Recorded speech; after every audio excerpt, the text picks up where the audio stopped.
Gangster Atiq Ahmad और अशरफ हत्याकांड मामले में प्रयागराज पुलिस ने एफआईआर दर्ज कर ली है। आरोपी लवलेश तिवारी, मोहित उर्फ सनी और अरुण मौर्य के खिलाफ एफआईआर दर्ज हुई है। हत्या के पीछे की वजह भी सामने आ गई है। एफआईआर के मुताबिक पुलिस पूछताछ में तीनों आरोपी ने बताया है कि उनका मकसद अतीक अहमद गैंग का सफाया करना था और इस वारदात के जरिए प्रदेश में नाम कमाना था। हत्याकांड के अगले दिन यानी 16 अप्रैल को तीनों अपराधियों के खिलाफ कई गंभीर धाराओं में एफआईआर दर्ज हुई है। तीनों आरोपियों के खिलाफ धारा 302, धारा 307, आर्म्स एक्ट की धारा 3, आर्म्स एक्ट की धारा 7, आर्म्स एक्ट की धारा 25, आर्म्स एक्ट की धारा 27 और आपराधिक कानून संशोधनों की धारा 7 के तहत एफआईआर दर्ज हुई है। एफआईआर के मुताबिक अपराधियों से नाम पूछा गया तो एक ने अपना नाम लवलेश तिवारी उम्र 22 साल जनपद बांदा बताया, तो दूसरे ने अपना नाम मोहित उर्फ सनी उम्र 23 साल जनपद हमीरपुर और तीसरे ने अपना नाम अरुण कुमार मौर्य उम्र 18 साल और जनपद कासगंज बताया। एफआईआर के मुताबिक तीनों शूटर्स ने बताया कि वो अतीक अशरफ को मारकर यूपी में पॉपुलर होना चाहते थे।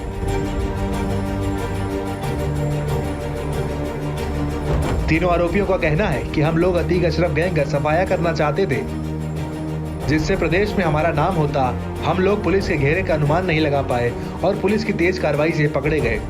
हम कई दिनों से मारने की फिराक में थे, लेकिन सही समय या सही मौका नहीं मिला। एफआईआर में यह भी सामने आया है कि शनिवार रात अतीक अशरफ पर हमले के दौरान एक शूटर लवलेश तिवारी को भी गोली लगी है। हमलावरों की फायरिंग में लवलेश घायल हुआ है।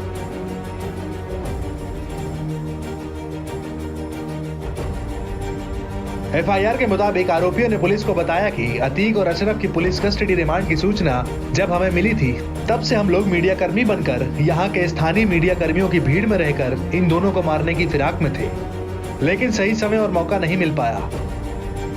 आरोपियों ने आगे बताया कि आज जब मौका मिला तो हम लोगों ने घटना को अंजाम दिया।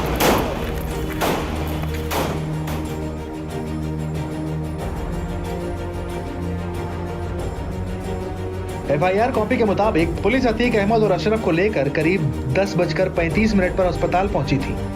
हॉस्पिटल गेट पर गाड़ी खड़ी की गई। ड्राइवर महावीर सिंह और सत्येंद्र कुमार को गाड़ी के पास छोड़ दिया गया। शेष पुलिस बल के साथ अतीक और अशरफ एक ही साथ हथकड़ी लगाकर गाड़ी से उतरकर सुरक्षा घेरे में हॉस्पिटल की तरफ चलने लगे।